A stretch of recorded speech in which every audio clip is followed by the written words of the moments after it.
Shalom sahabat Daily Wisdom, kita jumpa lagi dalam perenungan firman Tuhan untuk hari ini. Saya akan mendahului dengan sebuah cerita tentang seorang ibu dengan seorang anaknya yang masih berusia 5 tahun, yang suatu hari mereka pergi ke sebuah minimarket untuk membeli beberapa keperluan mereka sehari-hari.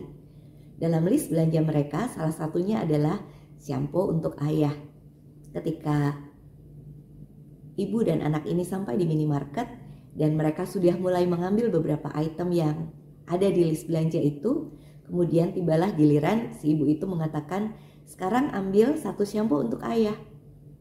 Rupanya anak ini sudah cukup familiar dengan shampoo yang biasa dipakai oleh ayahnya. Dan dia langsung berlari mengambil sebotol shampoo dan dia serahkan kepada ibunya. Dan ibunya kaget, kenapa kamu mengambil shampoo bayi? Bukan untuk kamu, kita membutuhkan shampoo untuk ayah. Kembalikan ini. Lalu apa yang dikatakan oleh anak ini? Dia mengatakan, tapi shampoo ini lebih baik. Shampoo ini akan membuat ayah tidak perlu menangis kalau pada saat ia menggunakannya matanya terkena busa shampoo. Ibunya terdiam dan ia tidak jadi meminta anak itu untuk mengembalikan shampoo tersebut. Alih-alih mengembalikannya, dia justru memasukkan shampoo itu ke dalam keranjang belanja mereka. Oke, kita beli ini untuk ayah. Sesampainya di rumah, ia menceritakan kepada suaminya, pada si ayah dari anak itu. Dan ayahnya sangat terharu. Memang dia tidak mendapatkan shampoo seperti apa yang diharapkan pada saat dia memesan untuk dibelikan.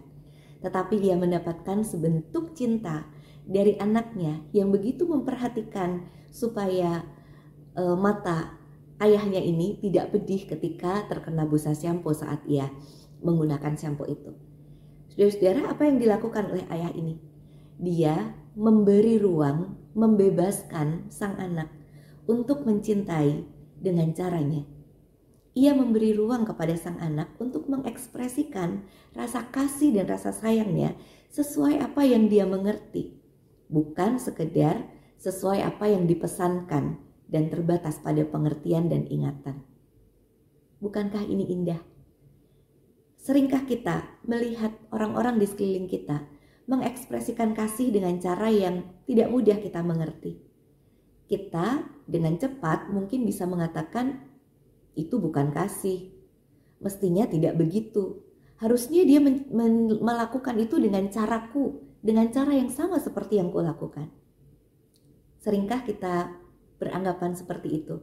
Ketika cara anak-anak mengasihi kita berbeda dengan cara kita mengasihi orang tua kita di zaman dahulu, pada saat kita masih kanak-kanak. Di saat orang-orang di sekitar kita mengekspresikan kasih dengan cara yang berbeda dari apa yang kita lakukan kepada mereka. Lebih mudah mana? Kita menghakimi cara mereka mengekspresikan kasih, atau kita bertanya, kita menggali, kita berdiskusi? Mungkin dengan demikian kita akan mendapati cerita-cerita kasih yang mengejutkan, yang akan membuat kita mengerti kenapa ia melakukannya. Dalam Alkitab kita juga menjumpai seorang yang mengekspresikan kasih dengan cara yang cukup unik dan berbeda. Maria dalam Injil Yohanes pasal 12 ayat 3, 4, dan 5 yang mengatakan begini, maka Maria mengambil setengah kati minyak narwastu murni yang mahal harganya, lalu meminyaki kaki Yesus dan menyekanya dengan rambutnya. Dan bau minyak semerbak di seluruh rumah itu. Tetapi Yudas Iskariot, seorang dari murid-murid Yesus yang akan segera menyerahkan dia, berkata, mengapa minyak narwastu ini tidak dijual 300 dinar dan uangnya diberikan kepada orang-orang miskin? Seolah Tuhan Yesus langsung menyetujui apa yang akan dilakukan oleh Maria. Ya, kita tahu kelanjutan cerita ini. Tuhan Yesus membiarkan Maria meminyaki kakinya dengan minyak narwastu yang sangat mahal harganya itu. Pertanyaannya adalah, apakah Tuhan Yesus tidak bisa mengerti cara pandang Yudas Iskariot terhadap minyak itu? Apakah Tuhan Yesus tidak tahu nilainya yang akan jauh lebih berharga menjadi berkat bagi banyak orang kalau itu dijual dan uangnya dibagi-bagikan? Tentu Tuhan Yesus tahu. Tetapi apa yang Tuhan Yesus lakukan di sini? Dia memberi ruang kepada Maria untuk mengekspresikan kasihnya, cintanya dengan caranya. Yang mungkin berbeda dengan cara Yudas, tapi diterima oleh Yesus. Yang mungkin berbeda dari cara banyak orang, tetapi ia tetap boleh mengekspresikan itu di depan Yesus dengan caranya. Panggilan buat kita, untuk kita boleh memberi ruang bagi setiap orang di sekitar kita, baik anggota keluarga, teman, rekan kerja, atau orang-orang lain di sekitar kita, untuk boleh mengungkapkan kasih dengan cara mereka.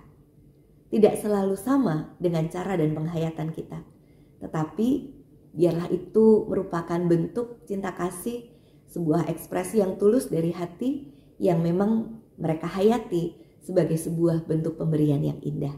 Selamat menemukan itu di dalam kehidupan kita, dan kita sendiri pun mari kita mengekspresikan kasih, cinta kita kepada orang-orang di sekeliling kita dan juga kepada Tuhan dengan cara yang betul-betul kita hayati dengan cara kita.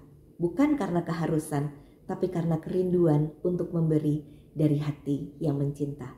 Tuhan memberkati kita. Amin.